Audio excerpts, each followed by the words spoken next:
How do you pronounce these phrases? Those are called in English Provençal herbs or herbs from Provence, the south of France. In French it's said as herbe.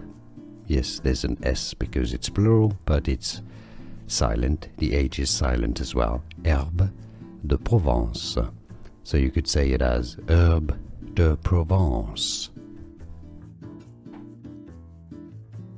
How do you pronounce these phrases? Those are called in English Provençal herbs or herbs from Provence, the south of France. In French it's said as herbe. Yes, there's an S because it's plural, but it's silent. The H is silent as well. Herbes de Provence. So you could say it as Herbes de Provence. Here are more videos on how to pronounce more confusing words and names too many mispronounced. Like this video if you found it useful. I appreciate your support. I'll see you soon and thanks for watching.